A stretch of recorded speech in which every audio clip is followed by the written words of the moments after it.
العالمين والعاقبة للمتقين والصلاة والسلام على سيدنا وحبيبنا وحبيب رب العالمين محمد وعلى آله وأصحابه ومن هدى بهديه إلى يوم الدين.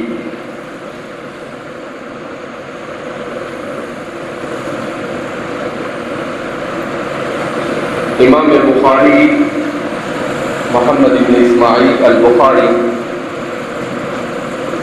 رحمہ اللہ کی کتاب جس کو ہم پڑھنے جا رہے ہیں، اس کتاب کا نام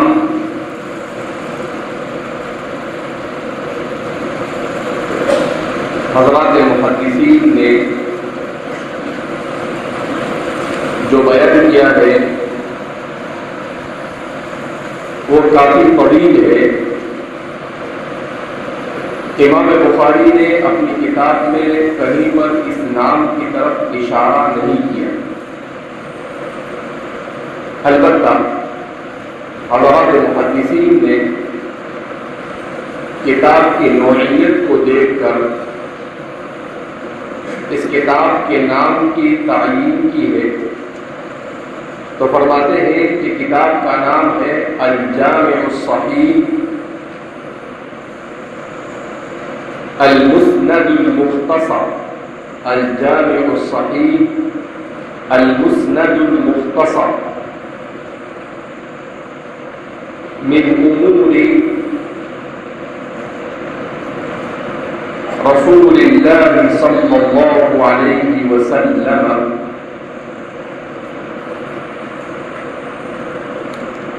الجامع الصحیح المسند المختصر من امور رسول اللہ صلی اللہ علیہ وسلم وسننه وأيامه، وسننه سنة بجمع وأيامه، الجامع الصحيح المسند المختصر من امور رسول اللہ صلی اللہ علیہ وسلم وسننه وأيامه۔ یہ کتاب کا نام ہے جسے حضرات محدثین کی اکثریت نے تسلیم کیا۔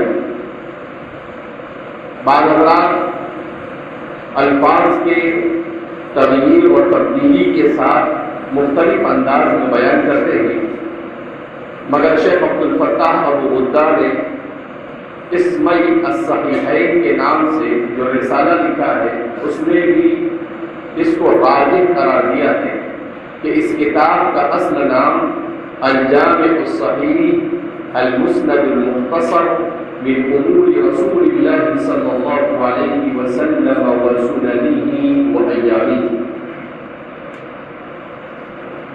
کتاب کا نام ایک سوال پیدا ہوتا ہے کہ حضرت الامام البخاری نے اپنی کتاب کا نام کیوں ذکر نہیں کیا؟ دوسرا، اگر انہوں نے ذکر نہیں کیا تو حضرات محدثین نے کیسے متعین کیا؟ تو امام بخاری جس زمانے میں اپنی کتاب کو لکھتے ہیں اس زمانے میں حضرات محدثین کے یہاں پر اپنی لکھی جانے والی کتابوں کے اسماء اور ناموں پر بہت زیادہ توجہ نہیں دی جاتی۔ توجہ اس بات پر دی جاتی تھی کہ احادیث رسول صلی اللہ علیہ وسلم کو کس طرح سے بہتر انداز میں جمع کیا جائے. اسی لیے قرن ثانی کے اواخر سے لے کر قرن ثالث کے نصف تک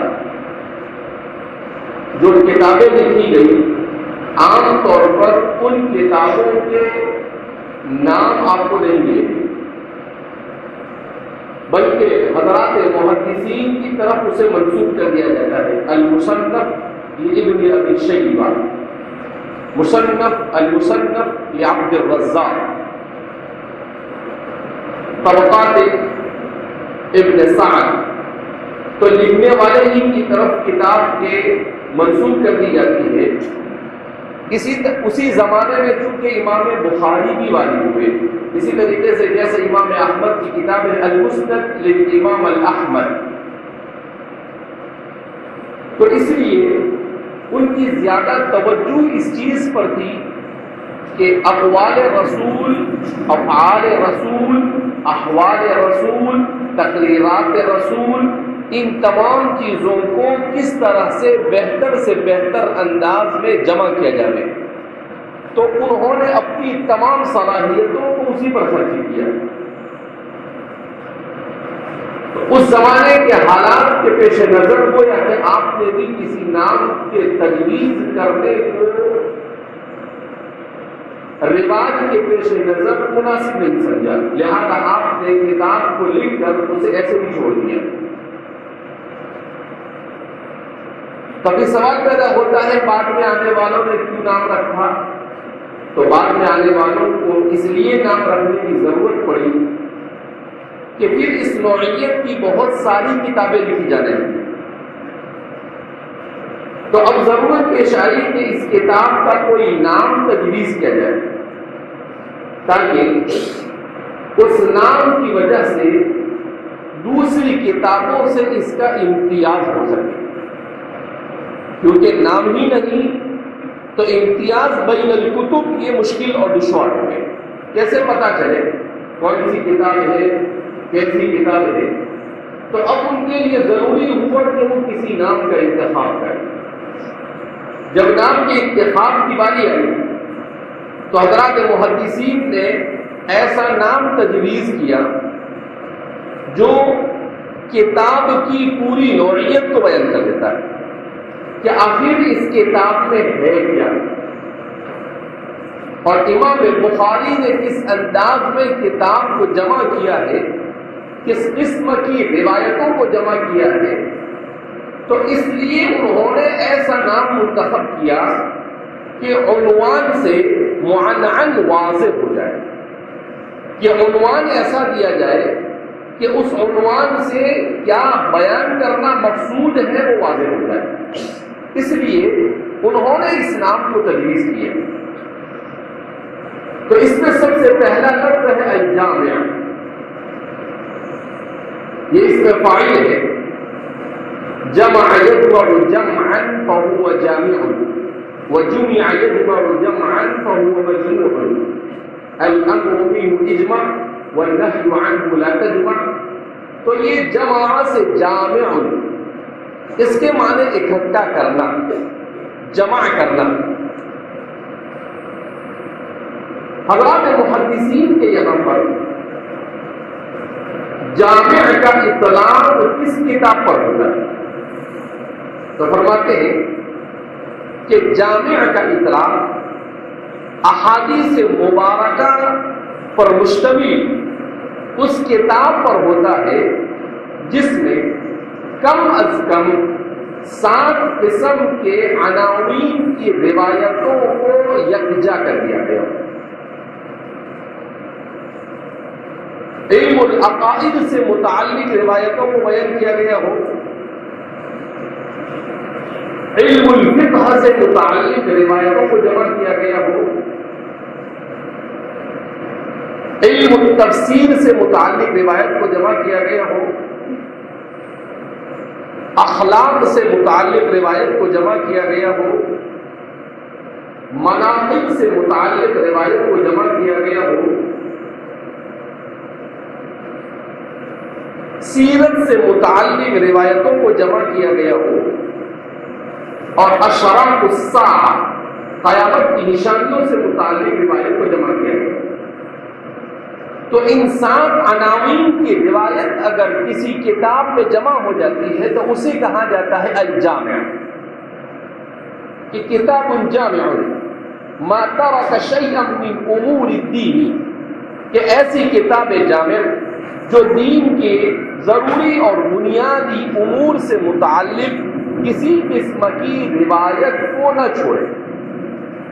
تو چونکہ امام بخاری کی کتاب میں ان تمام کے تمام مضامین عناوین سے متعلق روایتیں جمع تھی تو اس پر الجامع کا لفظ صادق آتا تھا، لہذا اس بنا پر اسے الجامع سے تعبیر کیا گیا۔ اس کے لیے دوسرا لفظ استعمال کے الصحیح، احادیث مبارکہ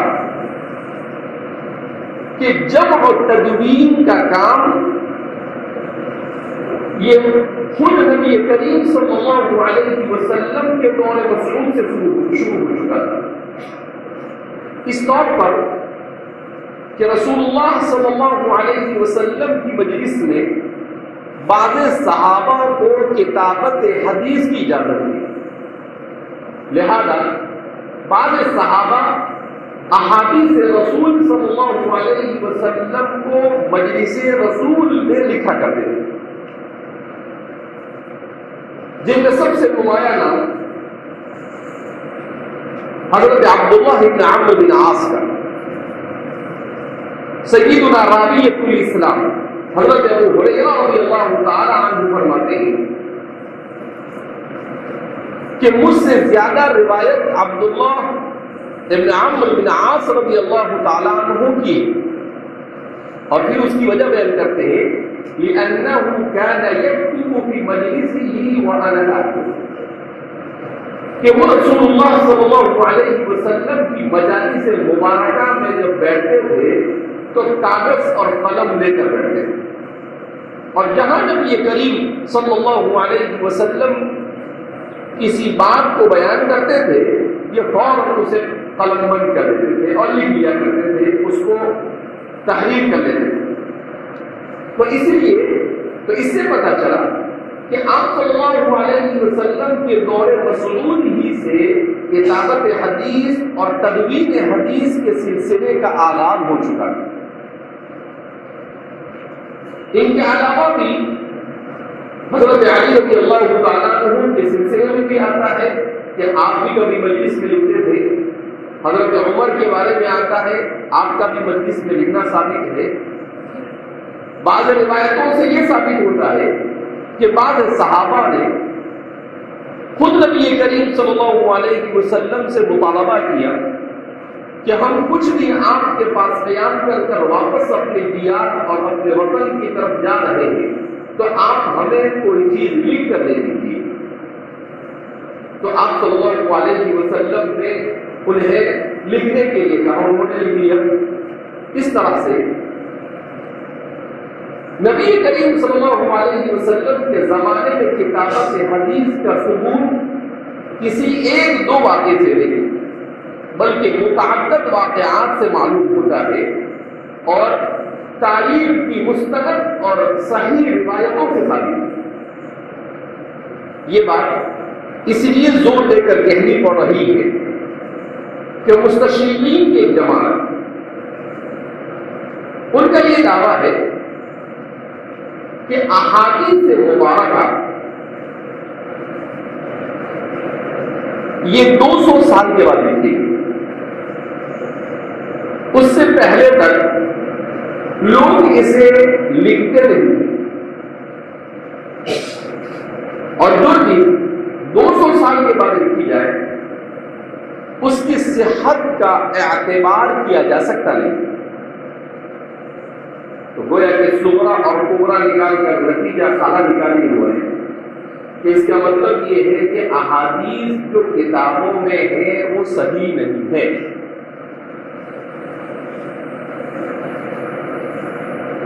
یہ مستشرقین کون ہے؟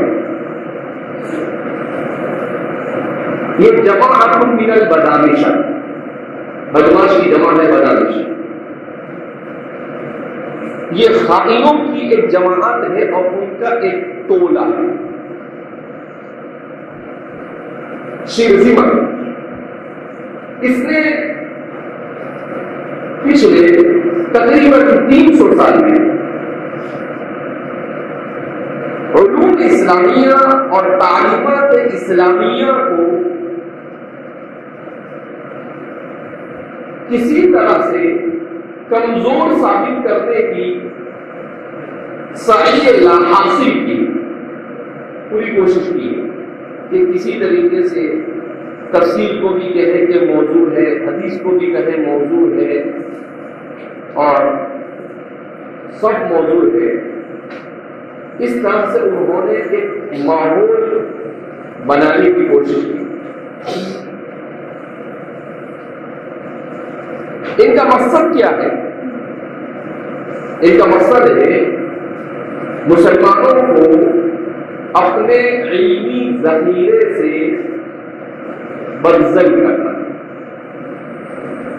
کہ مسلمان یہ کہتے ہیں اچھا حدیث 200 سال بعد تب تو برابر ہے، قرآن 50 سال بعد تب تو برابر ہے۔ تو اس طرح سے وہ اس ماحول کے ذریعے سے مسلمانوں کو اپنے دین اور اس کی تعلیمات سے دور کرنا چاہتے ہیں۔ ان لوگوں کو مستشرقین کہا جاتا ہے، اس کا واحد آتا ہے مستشرق اور اس کی جمع آتی ہے المستشرقون۔ یہ بنا ہے اصل میں استشراق سے، جس کو انگریزی میں کہا جاتا ہے اورینٹلسٹ۔ یہ مستقل ایک تحریک ہے جس کو تحریک استشراق یا مستشرقین کی تحریک کہا جاتا ہے۔ The movement of Orientalism کیا ہے یہ؟ جن لوگوں نے الغزو الفکری پڑھا ہوگا انہیں اس کا علم نہیں ہوگا، جنہوں نے نہیں پڑھا تو وہ اس سے واقف نہیں ہوتے ہیں۔ تو مختصراً میں اس پر تھوڑی سی روشنی ڈال دیتا ہوں کہ دنیا پر مسلمانوں نے 1100 سال سے زیادہ حکومت کی بلا شرکت غیر۔ کوئی مسلمانوں کا حکومت میں شریک نہیں تھا، لیکن اس دنیا میں اللہ کا دستور ہے۔ وہ دستور کیا ہے؟ لکل امت، کہ ہر امت کے لیے عروج و زوال، کبھی عروج ہوتا ہے کبھی زوال۔ یہ 1100 سال امت مسلمہ کے عروج کے ساتھ دنیا کی تاریخ میں امت مسلمہ اور امت محمدیہ علی صاحبها الف تحیۃ و سلام، یہ واحد وہ امت ہے جس سے یہ شرف حاصل ہے کہ وہ اتنے طویل عرصے تک دنیا پر حکمرانی کرتی رہی۔ دنیا کی تاریخ میں 100 200 زیادہ سے زیادہ 300 سال، اس سے زیادہ کسی نے حکومت کی ہے نہیں، لیکن مسلمانوں نے 300 کو ڈبل ٹیبل اور چوبل کر 1100 سے 1200 سال حکومت کی۔ پھر اس کے بعد اس کا زوال شروع ہوا۔ بدقسمتی ہے اور خوش قسمتی بھی کہہ سکتے ہیں۔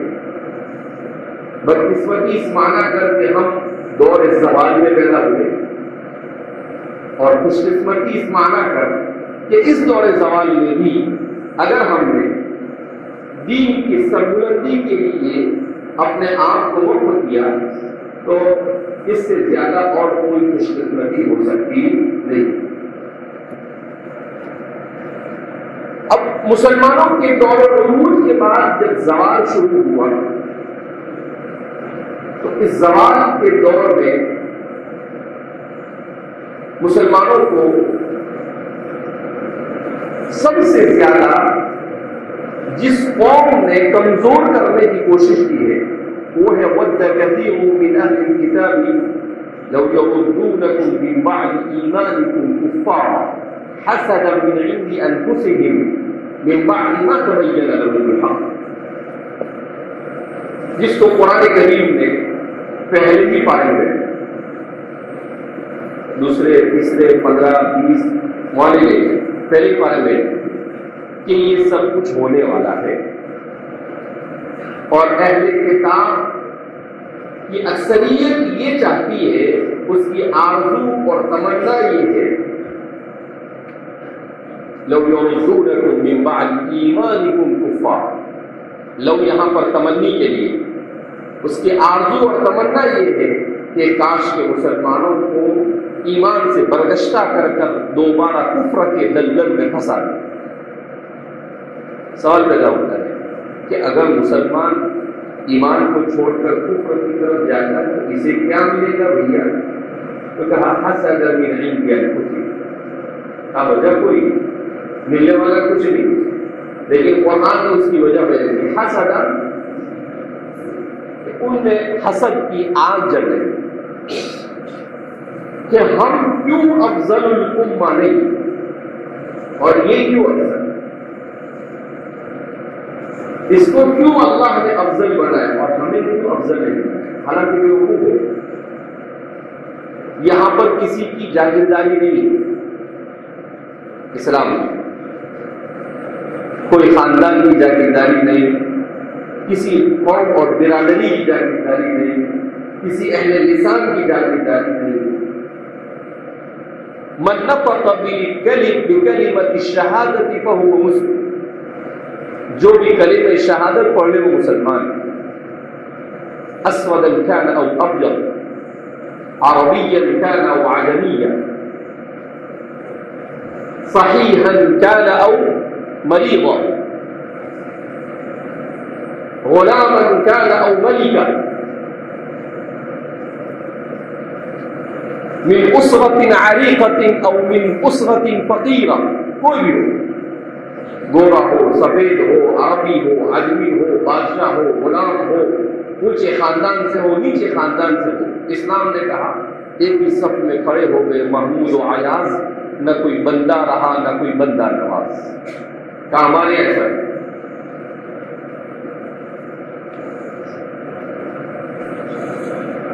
تو لیکن انہیں اسلام میں قبول کرنا، انہیں اپنے دین باطل پر رہتے ہوئے سب کچھ چاہیے، اور یہ ممکن نہیں، لہذا اب وہ آ گئے اپنی شرارت پر، کہا کہ ان کو کیسے بھی ٹانگ کھینچ رہے اور ان کو پست کیسے کیا جائے۔ انہوں نے مسلمانوں کے ساتھ بڑی جنگیں کی۔ صلاح الدین ایوبی کے زمانے میں سب سے پہلے تو مسلمانوں کے ساتھ ان کی جنگ ہوئی محطہ اور یرموک میں، اس سے پہلے قبیلے بنو قینقاع، قبیلے بنو نذیر اور قبیلے بنو قریظہ سے مدینہ منورہ میں، اس کے بعد خیبر میں، اس کے بعد محطہ میں، اس کے بعد یرموک میں بہت بڑی بڑی جنگیں ہوئی، مگر کہیں پر یہ کامیاب نہیں۔ پھر جب مسلمان اپنے عروج پر پہنچ گئے تو یہ خاموش ہوئے، 300-400 سال تک چپ چاپ بیٹھے، کیونکہ کوئی کلاس نہیں ہے، نو چانس، کوئی موقع ہی نہیں تھا۔ پھر جب مسلمان کچھ کمزور ہوئے اپنے دین کے اعتبار سے، تو پھر یہ 4ویں صدی کے اواخر اور 5ویں صدی ہجری کے اوائل میں عالم اسلام پر دوبارہ مسلط ہوئے، اور تقریباً 80 سے 90 سال تک انہوں نے فلسطین پر قبضہ کر کر رکھا۔ پھر اللہ رب العزت نے صلاح الدین ایوبی کو کھڑا کیا، اسدالدین شیرکوہ اور امام الحرمین الجوینی، امام غزالی، یہ سب اسی دور میں. تو پھر ان کا زوال شروع ہوا. اس دور میں صلاح الدین ایوبی کے ساتھ ان کی 12 جنگیں ہوئی. ان 12 جنگوں کو صلیبی جنگیں کہا جاتا ہے، الحروب الصلیبیہ. ان کو پھر شکست ہو، مسلمان پھر کھڑا ہو. تو ان کے آخری جنگ میں جب ان کو شکست ہوگی اور ان کا بادشاہ پکڑا گیا جس کو لوئس التاسع کہا جاتا ہے، تو اس کو صلاح الدین ایوبی نے جیل میں ڈال دیا. اہل کتاب یہود و نصارہ نے اس کی بڑی اہمیت تھی کہ یہاں پر بڑا ذہین و فقیہ تھا. صلاح الدین ایوبی سے کہا کہ ہمارے بادشاہ کو چھوڑو. صلاح الدین ایوبی نے کہا ایسے کیسے چھوڑے گا، گرفتار ہو کر نانی کا لڈو نہیں ہے ویسے ہی مل جائے. کہا کس چیز کیسے آپ چھوڑو گے؟ صلاح الدین ایوبی نے بہت بڑی رقم ان سے مانگی. اس لیے مانگی تاکہ اتنی بڑی رقم کو دے نہ سکے اور یہ چھوٹ نہ سکے. مگر انہوں نے رقم جمع کری سب نے مل کر، پورے یہودی عیسائی اور نصرانی بادشاہوں نے مل کر. ابھی انہوں نے زبان دے دی، زبان میں پکے جمع ہو گئی، ان کو چھوڑنا پڑا، اسے چھوڑ دیا. جب یہ مردود واپس گیا تو اس نے جانے کے بعد وہاں پر ایک بات کہی کہ دیکھو مسلمانوں کو طاقت کے بلبوتے پر آپ شکست دے سکتے تھے، مسلمانوں کو اس لیے نہیں شکست دی جا سکتی کہ جس قوم کے یہاں پر موت شہادت ہو اس قوم سے کیسے لڑا جا سکتا. جہاں پر مرنا کامیابی ہو، جہاں پر مرنا کیا ہو کامیابی ہو. کہ ان کو تیر و تلوار لگتا ہے اور جب ان کی جان نکلتی ہے تو یہ کیا کہتے ہیں، خشک و رب الکعبہ، رب کعبہ کی قسم میں تو کامیاب ہو.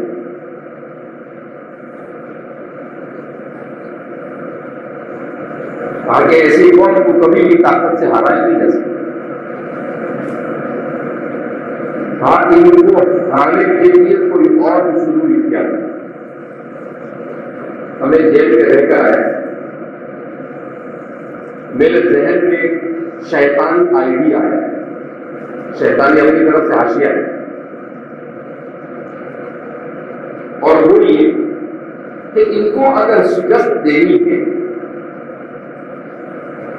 تو انہیں ان کی کتاب سے اور ان کے رسول سے دور کرنا. لعنت اللہ علیہ کیا کہتا ہے، انہیں ان کی کتاب سے اور ان کے رسول سے، یہ دو چیزوں سے دور کر دو، پھر یہ دین کے اعتبار سے کمزور ہوگی. اور جب یہ کمزور ہوں گے تو پھر ان کے اوپر ہمارا مسلط ہونا آسان. اس لیے اس نے اعلان کیا کہ اب ہماری جنگ کا طریقہ بدل جائے. اب ہم ان سے تیر تلوار سے نہیں لڑیں گے، بلکہ اب ہم ان سے لڑیں گے آئیڈیالوجی سے، فکر سے، فلسفے سے اور علم سے لڑیں گے. لہذا انہوں نے یہ طے کیا کہ ہمیں آدمی سیکھنی چاہیے، مسلمانوں کی تعلیم پڑھنی چاہیے، قرآن پڑھنا چاہیے، حدیثیں پڑھنی چاہیے، فقہ پڑھنا چاہیے، نحوست پڑھنا چاہیے، تفسیر پڑھنی چاہیے. کیوں؟ ہدایت کے لیے نہیں. اس میں سے زبردستی اعتراضات اجاگر کر رہے ہیں اور پھر اس کو مسلمانوں میں عام کر دیں. تو کہا اس طرح سے ہم مسلمانوں کو اپنی کتاب سے دور کر سکتے ہیں، اس سے متنفر کر سکتے ہیں. تو یہاں سے شروع ہوتی ہے تحریک استشراق.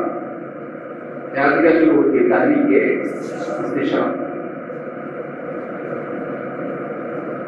تو یہ بنا ہے شرق سے. کیسے بنا ہے یہ؟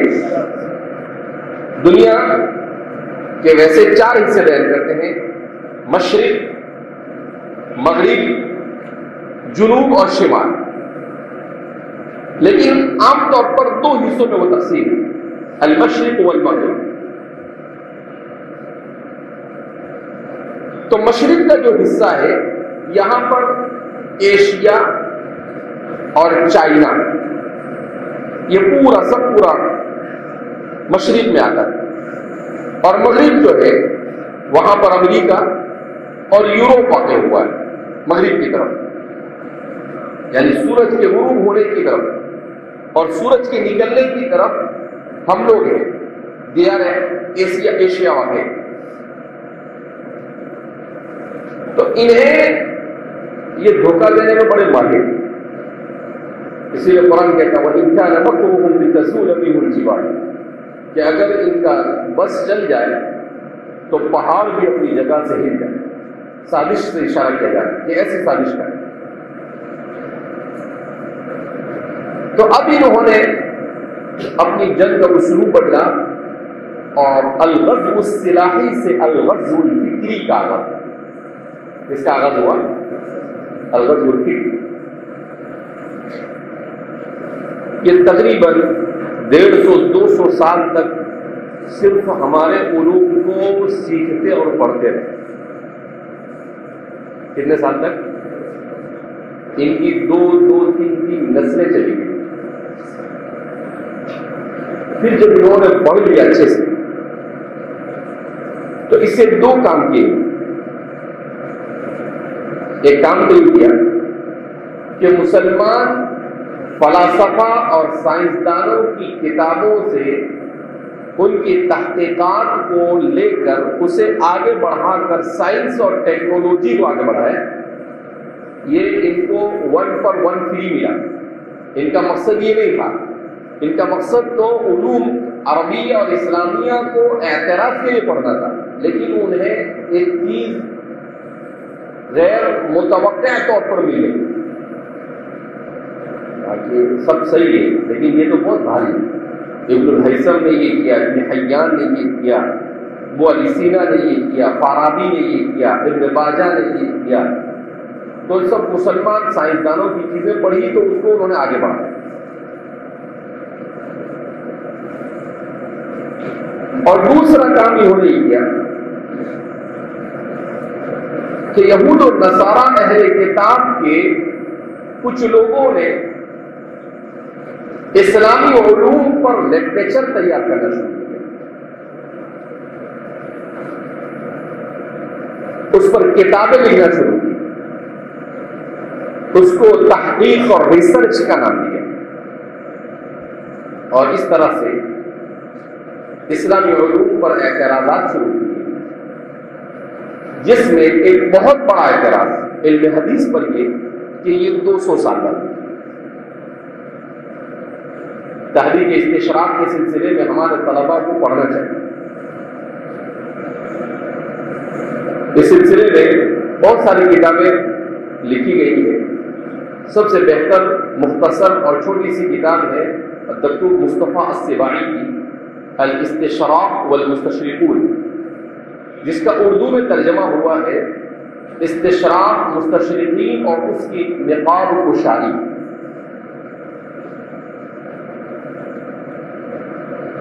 مشکل سے 125-150 صفحے کی کتاب ہے. اور دکتور مصطفیٰ السباعی ملک شام کے آخری دور کے بڑے محقق عالم گزرے ہیں. تو انہوں نے اپنی اس مختصر سے رسالے میں بڑے جامعیت کے ساتھ اس خبیث تحریک کا تعارف کروایا اور ان کے خباثت کی طرف اشارہ کیا.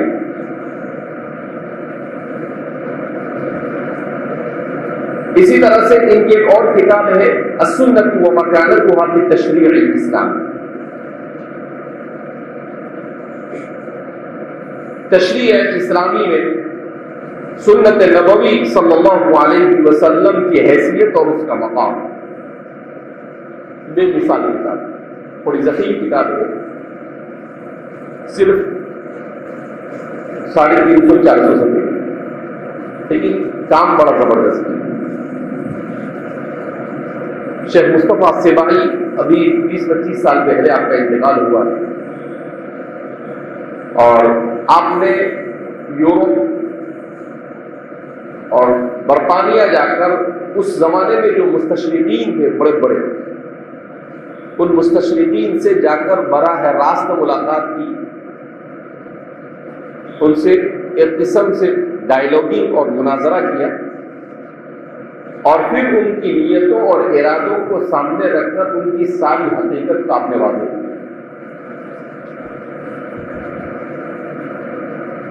تو اس بہرحال ان چیزوں کو ضرور پڑھنا چاہیے۔ اسی طریقے سے مولانا علی ندوی رضی اللہ مرقدہ کی کتاب بھی اس سلسلے میں ہے، المستشرقون کے نام سے۔ اردو میں اس کا ترجمہ ہوا یا نہیں وہ مجھے معلوم نہیں ہے، البتہ عربی میں المستشرقون کے نام سے ان کی کتاب ہے۔ تو ان کتابوں کو ہمیں پڑھنا چاہیے تاکہ ہمیں پتہ چلے کہ کس طرح سے اسلام کی تعلیمات کو مجروح کرنے کی ناپاک کوششیں کی گئی۔ اس کے بعد یہ سلسلہ ابھی رکا نہیں،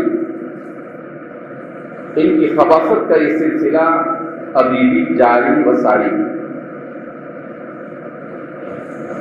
موجودہ حالات میں وہ کیا کر رہے ہیں، اور انہوں نے استشراق اور مستشرقین کی اس اصطلاح کو چھوڑ کر 1972 میں جب ان کو پتہ چلا کہ مسلمانوں کو ہماری ساری خباثتوں کا علم ہو چکا ہے اور اب یہ بات راز نہیں رہی بلکہ اس کا پردہ فاش ہو چکا ہے، تو انہوں نے اپنا نام بدل دیا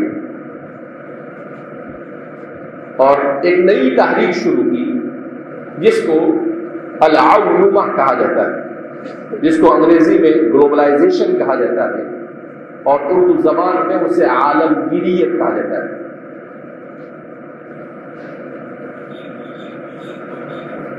مفتی مولانا ڈاکٹر یاسر ندیم صاحب کی کتاب اس موضوع پر بڑی اچھی ہے، گلوبلائزیشن اور اسلام، عالمگیریت اور اسلام۔ تو اب اس کے بعد وہ کس طرح سے ہماری اس فکر پر حملہ کرتے ہیں، اس پر اچھے انداز میں انہوں نے مواد کو جمع کیا ہے، عربی اور انگریزی اور اردو کتابوں کو سامنے رکھ کر۔ متوسط کتاب ہے، نہ بہت ضخیم ہے اور نہ بہت مختصر ہے، پھر بھی تقریباً 250-300 صفحے کی کتاب ہے، کیونکہ ہمارے بچوں کو تو پڑھنے کا شوق رہا نہیں مطالعے کا، موبائل کی نحوست کی وجہ سے، اس لیے ان کے سامنے تو 150 بھی بہت زیادہ نہیں ہے، اور 300 بولو تو کہا کہ اپنے بس میں پڑھنا اس کا ہے نہیں۔ بہرحال مطالعے کے بغیر کبھی بھی استعداد میں پختگی نہیں آ سکتی، اور آپ کبھی بھی اسلام کی سربلندی کے لیے سعی مشکور نہیں کر سکتے جب تک کہ آپ مطالعے کے عادی نہ ہو۔ جو بھی بنا مطالعے سے بنا، جس نے مطالعہ نہیں کیا وہ کبھی کامیاب نہیں ہو سکتا۔ تو استشراق اور مستشرقین کے سلسلے میں یہ چند باتیں اس لیے ذکر کر دی کیونکہ ان سب کو بیان کرنا یہاں پر ہمارے موضوع سے بھی باہر ہے، وقت بھی اس کی اجازت نہیں دیتا، اور کتاب سے بھی اس کو میل نہیں ہے کہ کتاب پڑھاوے کی یہ سب چیزیں بتائے۔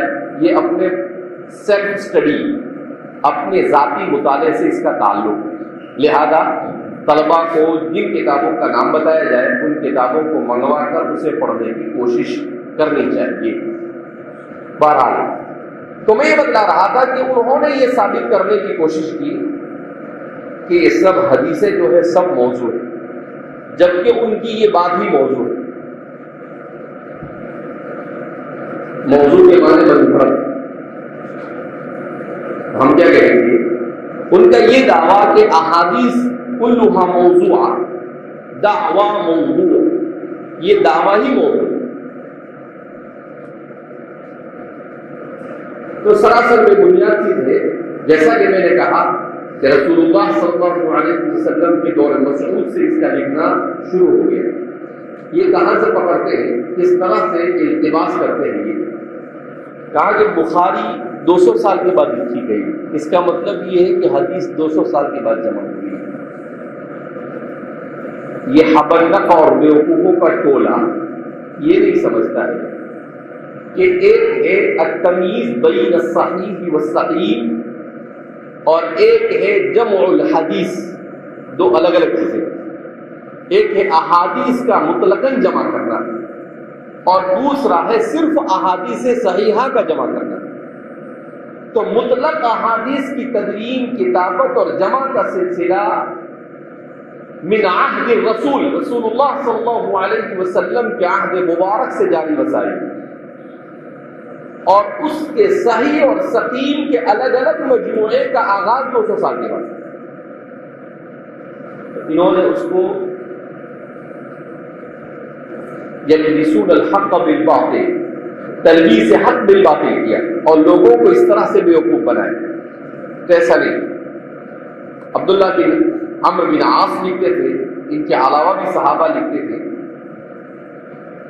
جیسا کہ میں نے کہا کہ السنت و مکانت، ہم نے اس کی تفصیلات لکھی ہے کہ کون کون سے صحابہ احادیث کو لکھتے تھے. تلاميذ صحابہ بھی احادیث کو لکھتے تھے، جیسے عبداللہ بن عمرو بن عاص. عبداللہ بن عمرو بن عاص کی روایتیں عام طور پر مشکات میں آپ پڑھ کر آئے. عن عمرو بن شعیب عن ابیہ عن جدہ، حضرت عمرو بن شعیب عن ابیہ عن جدہ. عن جدہ، یہ جد کون ہے؟ عبداللہ بن عمرو بن عاص. یہ کون ہے؟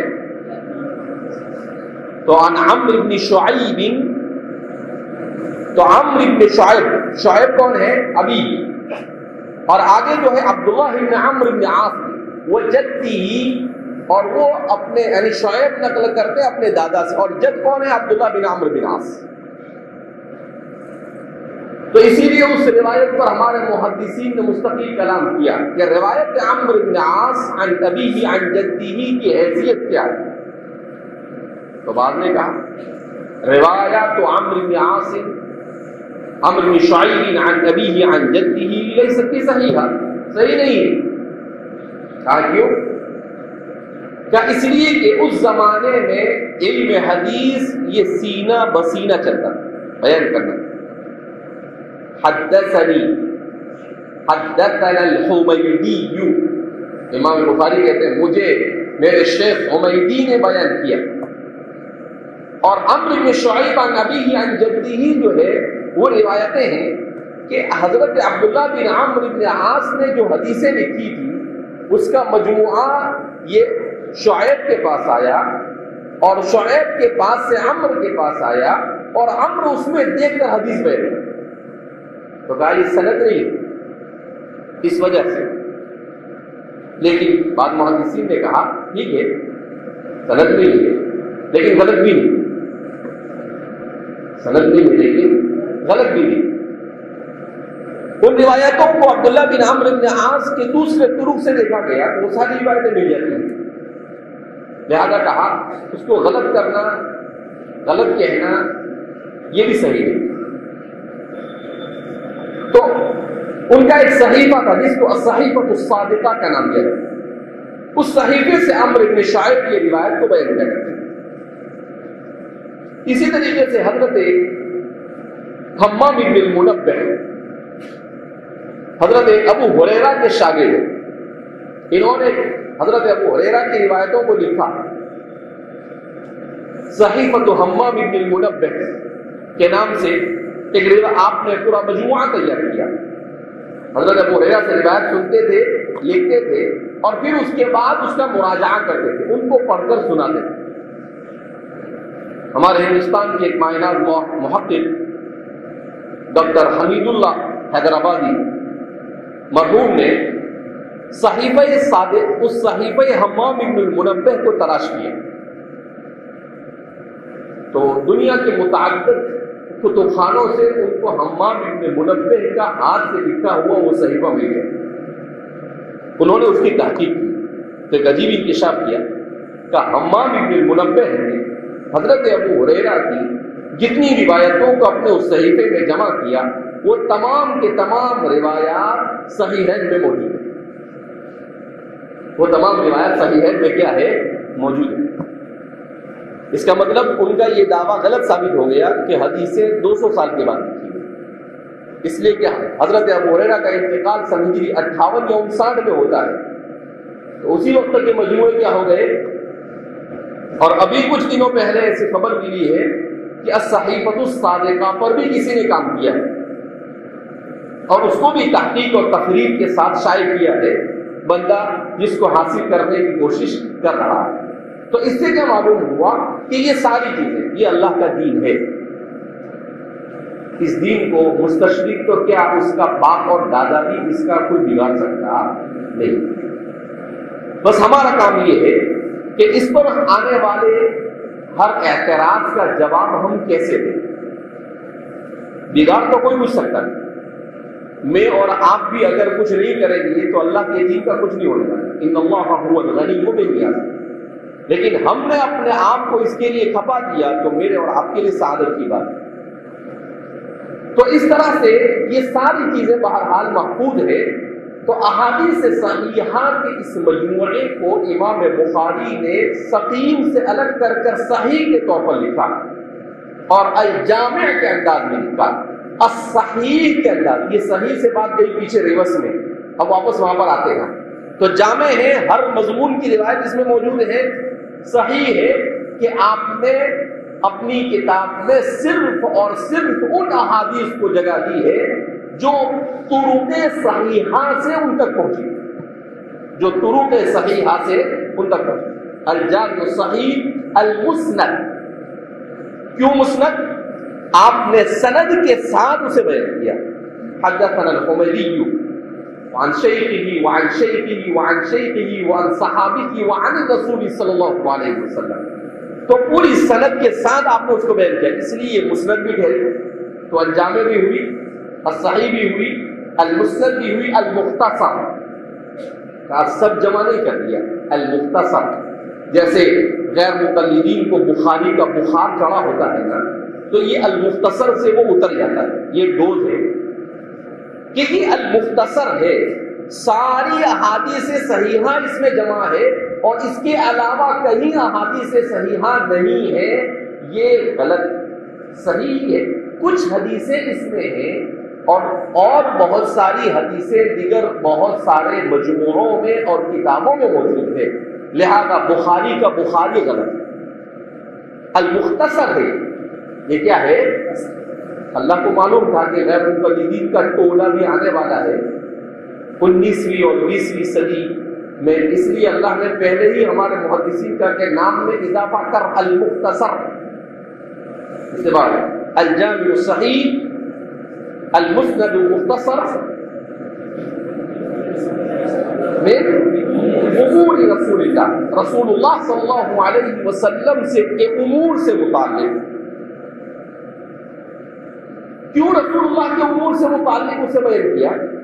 اس لیے کہ احادیث رسول صلی اللہ علیہ وسلم پر متعدد الفاظ بولے جاتے ہیں. کبھی اس پر حدیث کا لفظ بولا جاتا ہے، کبھی اس پر السنہ کا لفظ بولا جاتا ہے، کبھی اس پر الخبر کا لفظ بولا جاتا ہے، کبھی اس پر الاثر کا لفظ بولا جاتا ہے. اور اس میں کبھی احادیث رسول صرف آثار کہا جاتا ہے تو اس میں اقوال صحابہ، آثار تابعین کیا جاتے ہیں. لہذا من امور رسول کہہ کر ان سب کو الگ کر لیا کہ اس میں صرف اور صرف احادیث مرفوعہ کو بیان کیا گیا ہے. غیر مرفوعہ کو ذکر کرنے سے امام بخاری نے اجتناب کیا. تو اس لیے کہا من امور رسول اللہ صلی اللہ علیہ وسلم وسننہ وایامہ. جن چیزوں کو آپ نے مشروع کیا، سنتوں کی جمع سنت، جس کو شریعت کا جز اور حصہ بنایا، اس سے ذکر کیا. وَأَيَّامِهِ، اور آپ کی سیرت کی چیزوں کو بھی انہوں نے جمع کیا۔ ایام سے مراد ای تاریخی وسیرتہ، آپ کا حلیہ مبارکہ کیا تھا، آپ کی کس کے ساتھ جنگ ہوئی، کیسے جنگ ہوئی، ان جنگوں میں کس کو کامیابی ملی، آپ کے اخلاق کیسے تھے، آپ کا کردار کیسا تھا، ان ساری چیزوں کو بیان کیا۔ اس لیے اس کو کہا وَسُنَنِهِ وَأَيَّامِهِ، اس طرح سے ایسا نام تجویز کیا جو کتاب پر کما حقہ ثابت آتا ہے۔ الجامع الصحیح المسند المختصر من امور رسول اللہ صلی اللہ علیہ وسلم وسننه وأيامه، سب کو یاد ہونا چاہیے۔